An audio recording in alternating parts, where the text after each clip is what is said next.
Amigos, reciban todos cordiales saludos. Muchas gracias, como siempre, por estar en la sintonía del canal digital del Grupo Corporativo El Norte en TV para llevarles la información de primera mano al respecto de los diferentes temas, las diferentes temáticas que se van generando acá en el norte del país.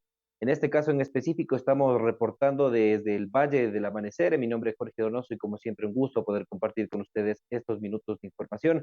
Queremos dar la más cordial bienvenida en primera instancia a nuestro primer invitado del día, el doctor Santiago Andrade. Él, entre las funciones que desarrolla dentro de su vida profesional, también es analista político, por lo cual le hemos invitado para que nos comparta sus criterios al respecto de lo que serían los posibles candidatos otavaleños a lo que sería la Asamblea Nacional, ¿no? Como todos conocemos, estamos en un proceso democrático nuevamente en las denominadas elecciones anticipadas, como se lo ha dicho precisamente desde el Consejo Nacional Electoral, y nosotros ya vamos repasando los pormenores de todo lo que engloba, perdón, a esta situación. Le damos la más cordial bienvenida, doctora, a este espacio informativo. Buen día. Muchas gracias, estimado Jorge, y a través de este medio digital a todos sus fieles oyentes. Es un placer y un gusto estar nuevamente con ustedes. Bueno, en efecto, usted acaba de decir, vamos a empezar a vivir nuevamente un momento electoral dentro de la democracia ecuatoriana, que tiene una particularidad. Nunca en la historia desde el año 2010, 2008 aproximadamente, donde tenemos una nueva constitución, se verificó primero la muerte cruzada, es decir, ese instrumento constitucional que tienen los gobernantes, el Ejecutivo, para, bajo ciertas condiciones, defenestrar o disolver la Asamblea Nacional. Entonces, en ese contexto, sí, lo que usted acaba de decir es correcto. Vamos a vivir una situación atípica, unas elecciones en un periodo extraordinario, es decir, a la mitad de un periodo ejecutivo, nos vamos a tener que ver abocados a volver a las urnas, a elegir los asambleístas y un nuevo mandatario también. Igual, como usted lo manifiesta, doctor, y en este sentido, seguramente los funcionarios del Consejo Nacional Electoral estarán trabajando a contrarreloj, pero no solamente ellos, ¿no? Desde las diferentes organizaciones políticas también. Conocemos que están actualmente en la fase de lo que es la democracia interna, las elecciones primarias, y ellos también a contramarcha estarán tratando de buscar a sus representantes de la manera más ágil posible. En este sentido, como comentábamos en un inicio de la entrevista, doctor, ¿cuáles considera usted o cuáles son, de acuerdo a lo que usted ha podido palpar en este territorio, en este campo político, digamos, en los últimos días, en lo que refiere a posibles postulantes otavaleños que pudieran pretender, digamos, instaurarse en lo que refiere a la Asamblea Nacional? Sí, he escuchado algunos nombres y me voy a referir a eso en un momento. Y hacía la introducción de que es un momento atípico y extraordinario, y creo que se ha visto eso enfocado, proyectado a la realidad de escoger los perfiles políticos. ¿Qué es lo que va a suceder y qué es lo que está sucediendo? Y yo creo que no va a ser la diferencia en Otavalo, y luego voy a abordar el tema de los nombres, de lo que sucede a nivel nacional.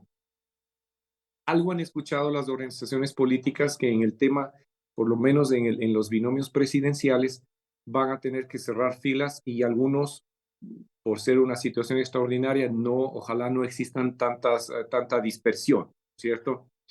Entonces, en ese sentido, y voy aterrizando la pregunta, yo escuchaba a Marlon Santi, por ejemplo, el coordinador nacional de Pachacuti, en donde él decía que, en primer lugar, creo que había una resolución del Consejo Ejecutivo Nacional de Pachacuti, por poner un ejemplo, en donde no van a repetir los candidatos a asambleístas que estuvieron en la asamblea. Es decir, creo que inclusive van a dar cuadros jóvenes, ¿cierto? Cuadros jóvenes. Entonces, lo mismo creo que está sucediendo con Izquierda Democrática, pero también hay otro factor que tenemos que analizar, y es que son las posibles alianzas. Por ejemplo, Izquierda Democrática, hasta donde se ha escuchado, por dar un ejemplo, entendería que va a apoyar la candidatura de Otto Sonnenhosler. También creo que el movimiento Avanza está en esa misma línea. Pachacuti, yo escuchaba que están barajando posibilidades. Si es que el Consejo Ejecutivo Nacional decide que vayan con Salvador Quispe, será Salvador Quispe, pero también no descartan a Otto Sonnenhosler, a Javier Herbas, inclusive a Fernando Villavicencio. Entonces, hacia allá va. ¿Qué es lo que va a suceder? Van a tener que necesariamente encontrar acuerdos puntuales para presentar candidaturas y perfiles políticos. Ahora, la otra variable que nosotros estamos analizando es que son unas elecciones atípicas y extraordinarias. Y en el momento electoral, pues habrá que dejar conocer a las personas los perfiles que más probabilidades tienen. Aterrizo la pregunta. Por ejemplo, en Otavalo, yo entendería y escuchaba una entrevista en otro medio el otro día, en donde la doctora Lucía Pozo, creo que ella está calificándose como una precandidata, así lo escuché. Y ella hablaba de que sería excelente idea que en Otavalo, por ejemplo, Lourdes Alta Lima, que estuvo de candidata a alcaldesa, corra por el distrito o por la ciudad de Otavalo. También mencionaba su fórmula de compañero a la viceprefectura, entiendo que era el muchacho Farinango. Hasta ahí en ese punto. Luego escuchamos unas declaraciones de la ingeniera Gabriela Jaramillo, dirigente del movimiento Muévete, en donde ella, claro, todos nos pusimos alertas pensando que ella iba a correr por una curul, pero entiendo que no fue así. La idea, por lo menos desde ese sector, es dar paso a perfiles nuevos. Se me viene un nombre a la mente que yo escuché el otro día, la doctora Sofía Fuentes, una valiosa mujer quichua Otavalo, en donde también estarían conversaciones con algunos partidos políticos. Pero, vuelvo y repito, Jorge, aún es prematuro. Yo creo que aún es prematuro. Dejemos que se consoliden las alianzas a nivel de candidatos a presidentes para poder empezar a ver qué es lo que nos proponen los candidatos y qué es lo que va a suceder en Otavalo.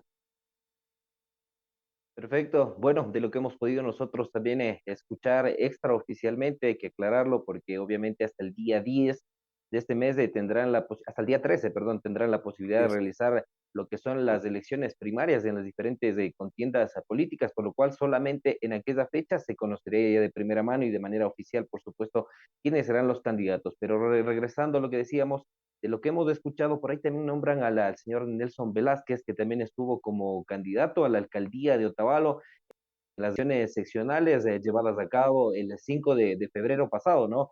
¿Qué ha podido usted escuchar al respecto de este perfil, digamos, de estimado doctor? Sí, también he escuchado, por ejemplo, también he escuchado el tema de Andrés Pavón, y yo creo que es, como decía, la elección es atípica, es una elección extraordinaria. Me parece que es lo que están haciendo todos los movimientos. Ahora hay otra particularidad, y decía, ¿qué es lo que están haciendo los movimientos? Es mirar adentro de sus filas y ver qué posibilidades tienen aquellos que ya participaron, ¿no es cierto? Porque ya corrieron un momento en donde la gente ya los ubica y podrían tener serias posibilidades de llegar. Entonces, si vemos a los candidatos que en la anterior elección, por lo menos en Otavalo, alcaldes, quienes sacaron la mayor votación y que no llegaron a ocupar la alcaldía, estamos con Gabriela Jaramillo, quien definitivamente ha dicho que ella no va a participar. Lourdes Alta Lima, entiendo que estaría en condiciones. Luego las votaciones más interesantes estuvieron Nelson Velázquez, que no tuvo una votación nada despreciable, creo que estuvo sobre un 5 o 6%, que es interesante. También el abogado Amaguaña, Efraín Amaguaña, también tuvo una votación, un porcentaje elevado. Del resto no sabría decir, pero vuelvo y repito, creo que van a tener los movimientos son los que mayor votación alcanzaron las elecciones pasadas, en las elecciones seccionales, y recurrir a esos perfiles, porque no hay tiempo, estimado Jorge y ciudadanos. Estas elecciones van a ser súper atípicas. Se estuvo hablando que vamos a tener campaña electoral probablemente de 15 días, cuando en realidad me parece que no va a haber siquiera 10 días u 8 días de propuestas y de una campaña electoral per se. Entonces, estimado Jorge y ciudadanos, ¿qué usted puede dejar saber y conocer el perfil de un candidato completamente desconocido en 8 días? Entonces, esas son las realidades y por eso decía al inicio de la entrevista, Jorge, que son unas elecciones súper atípicas, extraordinarias. De hecho, hay unos huecos legales en donde van a tener que cuadrar el calendario electoral. En realidad, el nuevo presidente y la nueva asamblea de manera ideal debería posesionarse en el mes de noviembre. Yo no veo factible eso, sino hasta el mes de diciembre por los calendarios electorales y por las diferentes recursos que hay que ver de revisión, de impugnación, de democracia interna. Entonces, me parece que es lo que está sucediendo, es lo que estamos viendo. Son solamente ahorita rumores, pero no sé qué tan positivo sea que tengamos, por ejemplo, yo tengo un criterio muy personal, hay candidatos que vienen siendo candidatos a, no sé, juntas parroquiales, luego estuvieron candidatos a concejales y luego a prefectos o viceprefectos, y ahora son los que van a tener que frentear una posible candidatura a la asamblea. No es la situación democrática ideal, pero lastimosamente la clase política que tenemos es la que nos ha visto, ha sido los causantes de esto, ¿no? Una asamblea nacional con un 2-3% de aceptación, el presidente con una aceptación no más allá de un dígito, torpedeándose todos los proyectos, entonces a esto nos vemos abocados. Encima de eso le sumamos el tema del Código de la Democracia, que es un cuerpo legal que garantiza a veces que el status quo se mantenga, porque son las organizaciones políticas, las mal llamadas o bien llamadas a veces democracia interna, cuando en realidad lo que se reúnen son grupos específicos y ya vienen con candidaturas preaprobadas. Entonces, pero esta es materia de otro análisis, hasta tanto que tengamos primero consolidados los binomios. Yo creo que, por ejemplo, en Imbabura, yo creo que la izquierda democrática, si es que va a apoyar a Otto Sonnenhösler, yo me voy a permitir tomar el nombre de Luis Marcillo, por ejemplo, que él estuvo como asambleísta hasta hace unos días. Probablemente él no correría, no participaría, a pesar de que en algún momento le escuchamos decir que él entró a la Asamblea Nacional no por el arrastre de Javier Herbas, sino por sus propios medios, cuando en realidad todos conocemos que la candidatura de Javier Herbas arrastró a no menos de 16 asambleístas, y lo mismo sucedió en su momento con Iyacu y Pachacuti, que fue una fuerza. Entonces, esas van a ser las dinámicas. Los movimientos políticos saben que tienen que enfrentar a la minoría más organizada y la minoría más grande, como yo las llamo, que es el correísmo. El correísmo también se mueve entre un 25 y un 30%. Entonces van a tener que jugar todos esos números y todas las organizaciones políticas van a tener que necesariamente ser los más efectivos posibles a la hora de presentar sus perfiles. En este caso, doctor, pues usted ha tocado varias temáticas importantes. Están justamente en el entorno de este nuevo proceso electoral, ¿no? Si nos ponemos a repasar cada una de ellas, obviamente el tiempo tal vez no nos alcance, pero quisiera referirme a un tema en particular. Usted manifestaba, por ejemplo, que los diferentes candidatos tal vez como que van rotando, digamos, en las aspiraciones para las diferentes dignidades, ¿no? Tal vez refiriéndonos acá a Otavalo exclusivamente, por ejemplo, estuvieron algunos candidatos para la alcaldía que de lo que hemos hablado en esta entrevista tal vez estarían también siendo partícipes para lo que es la Asamblea Nacional. ¿A qué se debe estas situaciones? ¿Son intereses de particulares, tal vez de los propios candidatos, de los partidos? ¿Por qué los van rotando, doctor? Y tal vez no se ubican, digamos, perfiles determinados para la alcaldía, por una parte, perfiles para la asamblea, perfiles para las juntas parroquiales, etcétera. Sí, bueno, es una buena pregunta, estimado Jorge, y es la pregunta que todos nos hacemos, o al menos los que hacemos ese ejercicio de pensar de manera crítica, ¿no es cierto? Yo estoy en contra de eso, estimado Jorge. Yo le soy muy sincero. y yo creo que represento a un grupo considerable de las personas que pensamos, a ver, ¿qué es lo que sucede? Si usted estuvo de candidato a alcalde o era candidata a alcalde, usted tiene el perfil para administrar fondos públicos, ¿sí? Porque básicamente un alcalde es un administrador de un presupuesto, ¿sí? Y el perfil de un asambleísta precisamente no es administrador de fondos públicos. El perfil de un asambleísta es de hacer leyes y de legislar, lo que se llama hacer leyes y fiscalizar, es decir, estar al otro lado de un ejecutivo. Claro, asambleístas y los consejeros son en este caso son legisladores y pueden hacer leyes, ¿no es cierto? Pero en todo caso, el perfil de un asambleísta no tiene nada que ver con el perfil de un alcalde. Lastimosamente, ¿qué tiene que ver un perfil con el otro? Absolutamente nada. ¿Por qué se dan estas situaciones? Pues porque es la cultura política ecuatoriana, ¿no es cierto? No sé quién les dice que son no sé, va a ser algo coloquial, hasta si hubiese la posibilidad de elegirse como la princesita de Navidad, de seguro ahí estarían, ¿no es cierto?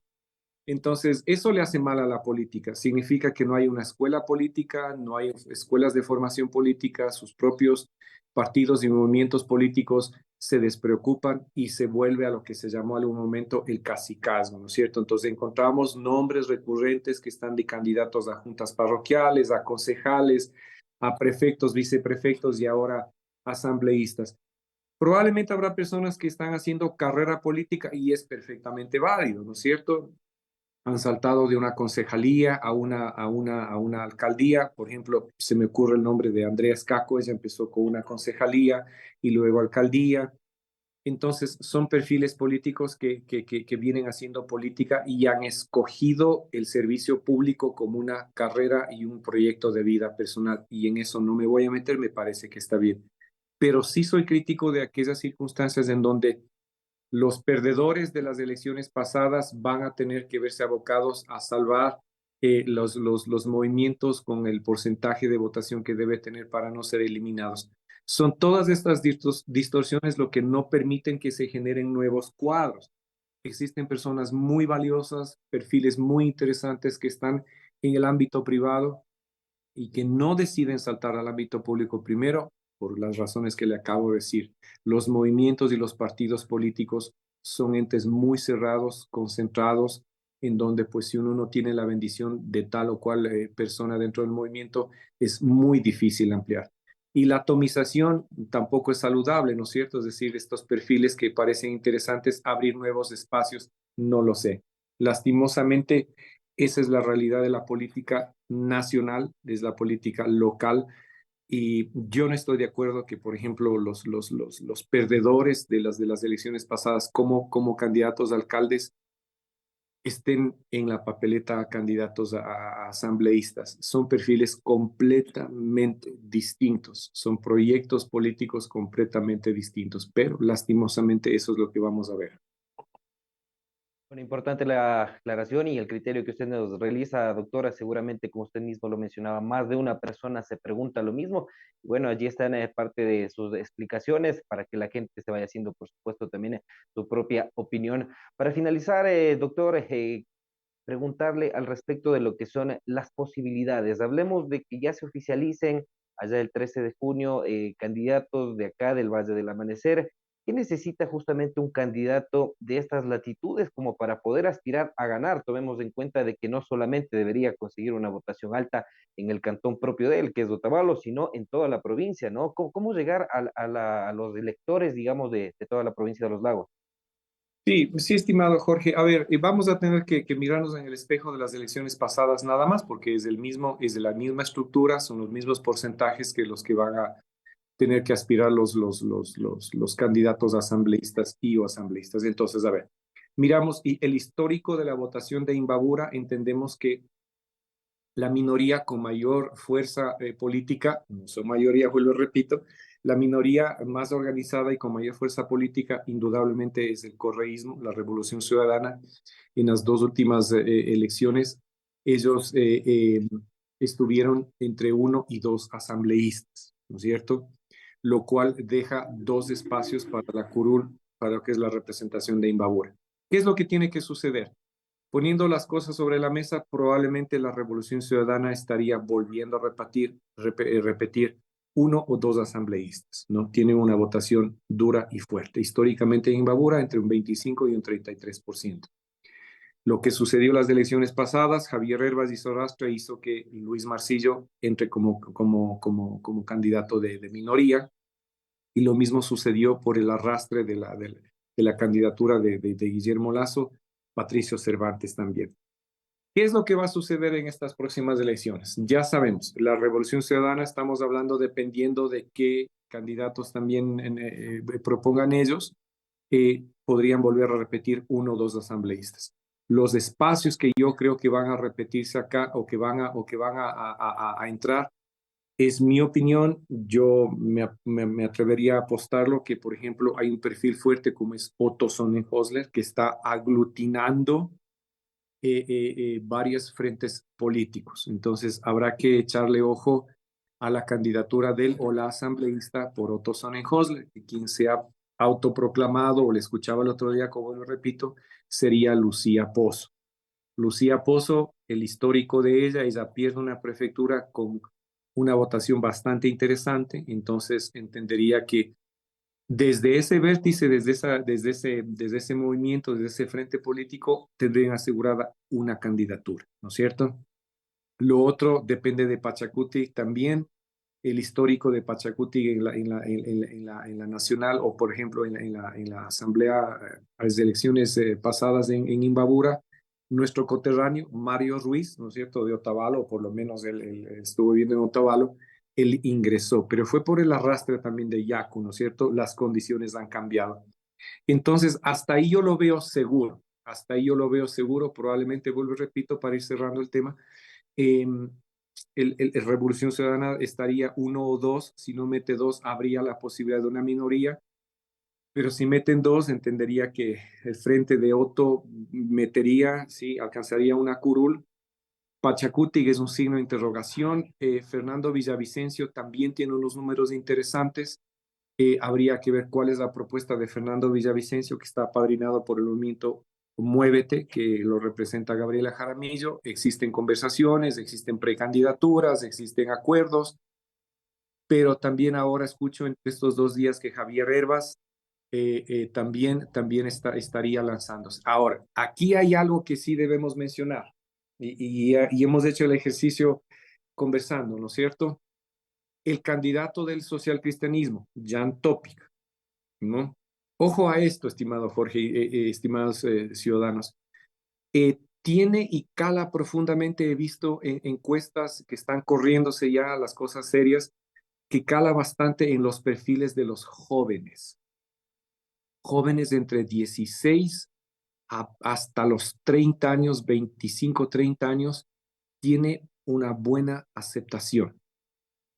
Entonces, dependiendo de qué candidato inclusive ellos ponen aquí en Imbabura, no nos sorprenda que Jan Topic, si es que llega a candidatizar su candidatura, podría meter una asambleísta. Lo digo desde ya, porque cuadra el tema, el tema más complejo que vive el país, el tema de la inseguridad, de la delincuencia. El perfil de él lo está trabajando en el tema Nayib Bukele, ¿no es cierto? Entonces, la gente está interesada en ese tipo de perfil. Pero vuelvo y repito. Entonces, en Imbabura por lo menos vamos a tener lo que repito. Sí, la Revolución Ciudadana históricamente va a meter 1 o 2, y el resto se estarían repartiendo, yo creo, con Otto Sonnenhosler y o Fernando Villavicencio y o el tema de Jan Topic. A Pachacuti en esta vez no le veo con posibilidades, Jorge. Agradecemos mucho su presencia en este espacio informativo, estimado doctor. Como siempre, muchas gracias porque ha sabido ser un colaborador prácticamente en nuestro medio de comunicación en temas políticos y justamente estaremos en permanente contacto en un futuro. Muchas gracias, estimado Jorge, y un saludo cordial a todos los ciudadanos. A pensar votando, las situaciones terminan en 30 segundos, las situaciones van a ser complejas, hay un tema económico, el nuevo ejecutivo va a tener un déficit que va a tener que trabajarlo, va a ser un año, 6 meses, un año, 4 meses, ¿qué se puede hacer? Tal vez están pensando en candidatizarse y es válida el interés para el 2025. Entonces, es una circunstancia típica. Ciudadanos voten con manera consciente y crítica. Háganse en esta pregunta, ¿qué busca cada movimiento político? Tal vez la impunidad, tal vez la delincuencia, tal vez el status quo, las componendas, no lo sé. Volvamos a elegir pensando qué es lo que mejor nos conviene. Esa es mi recomendación, estimado Jorge, y a toda la ciudadanía. Perfecto. Una vez más, muchas gracias, doctor. Y de esta manera estamos dando por finalizada esta presente entrevista. Los invitamos a que permanezcan en nuestra señal. Enseguida volvemos con la intervención del alcalde del Cantón Cayambe. Estaremos hablando al respecto de las festividades que se avecinan justamente allí en el norte de la provincia de Pichincha.